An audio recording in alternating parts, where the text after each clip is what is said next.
नमस्कार, जय हिंद, वंदे मातरम। आप देख रहे हैं हमारा चैनल HBN न्यूज और मैं हूं HBN से डॉक्टर पंकज शर्मा। बात कर रहे हैं लोकसभा चुनावों की। ये वो लोकसभा चुनाव हैं जो भारत की दिशा और भारत की दशा बदलते हैं। इसी लोकसभा चुनाव में मध्य प्रदेश में होने वाले 6 लोकसभा चुनावों की तारीख जल्द ही आ गई है और कल से चुनाव प्रचार प्रसार बंद हो जाएगा। ऐसे में दिग्विजय सिंह ने अपना जो दम भरा था, उनका दम खुद से निकल गया है।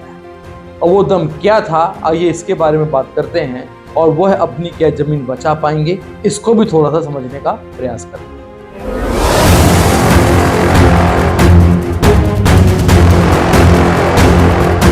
आप देख रहे हैं HBN न्यूज, आपको रखें हर पल सच से अवगत। आपको भी शेरों और शायरी का शौक हो, आपने भी बहुत से उर्दू की गजलें और शेर पढ़े हों। आइए हम बात करते हैं एक शेर। यह शेर है इमाम अकबराबादी का। वो कहते हैं कि ए दराज मांग के लाई थी 4 दिन, ए दराज मांग के लाई थी 4 दिन, 2 आरजू में कट गए और 2 इंतजार में। यही हुआ दिग्विजय सिंह के साथ। और कहते हैं कि बर्बाद गुलिस्ता करने को बस एक ही उल्लू काफी था, हर शाख पे उल्लू बैठा है, अंजाम गुलिस्ता क्या हो। कांग्रेस ने राजगढ़ से दिग्विजय सिंह को उम्मीदवार बनाया।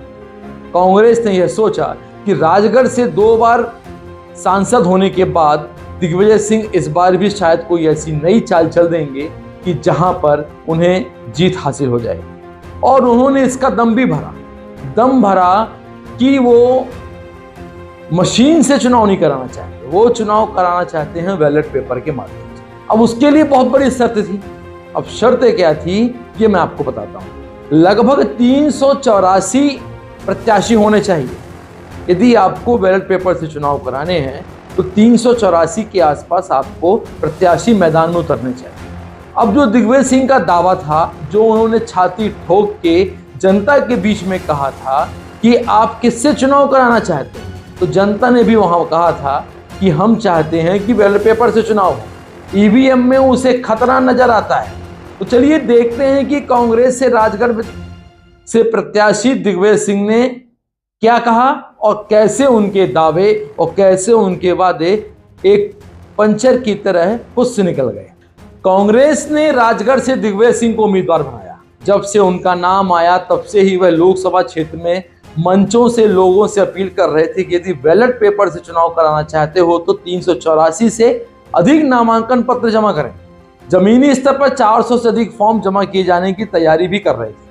कांग्रेस का वरिष्ठ नेता दिग्विजय सिंह ने राजगढ़ संसदीय क्षेत्र में 400 से अधिक नामांकन पत्र भरवाने की तैयारी की। उनकी योजना 384 से अधिक प्रत्याशियों को चुनाव मैदान में उतारकर EVM को चुनाव से बाहर करने की थी। इसके लिए उन्होंने सभाओं और इंटरनेट मीडिया में भी आह्वान किया था। अधिवक्ता का नंबर जारी करने के साथ ही विधानसभा बाहर सूची भी बनाई थी। लेकिन नामांकन भरने के 2 दिन में मात्र 19 नामांकन पत्र ही होने से यह कवायद खुद से हो गई। अब बुधवार को आज रामनवमी है, इसके बाद मात्र 2 दिन बचेंगे, जिससे इतने नामांकन पत्र भरा जाना बेहद ही मुश्किल होगा। इधर दिग्विजय सिंह ने भी ऐसे प्रयासों से किनारा करते हुए कहा कि उन्हें EVM से विशेष प्यार है। हम नामांकन तो भरवा देते, लेकिन चुनाव आयोग एक कंट्रोल यूनिट और लगवा देता। बैलेट पेपर से चुनाव करवाने के लिए 384 से अधिक नामांकन पत्र जमा करने का आह्वान अब पूरा होता नजर नहीं आ रहा है। तो नामांकन पत्र जमा करने की रफ्तार भी बहुत धीमी है। यही कारण है कि 3 दिन में कुल 19 नामांकन पत्र ही जमा हो सके। इनमें भी कुछ उम्मीदवारों के 1 से अधिक नामांकन पत्र शामिल हैं। अब नामांकन पत्र जमा करने के लिए सिर्फ 2 दिन शेष हैं। उल्लेखनीय है कि कांग्रेस ने राजगढ़ से दिग्विजय सिंह को उम्मीदवार बनाया है। जब से उनका नाम आया है तब से ही वह लोकसभा क्षेत्र में मंचों के माध्यम से बड़ी बड़ी अपीलें की और 400 से अधिक फॉर्म जमा करने के लिए तैयारियां भी की, परंतु ये शायद नहीं हो सका। और जब नहीं हो सका तो उन्हें बहाने चालू कर दिए, जिससे खुद दिग्विजय सिंह के ही 4 नामांकन पत्र हैं। भाजपा उम्मीदवार रोडमल नागर के 2 नामांकन पत्र जमा हैं। वह बाकी अन्य उम्मीदवारों में भी किसी के 1 तो किसी के 2 तो किसी के 3 तो किसी के 4 हैं।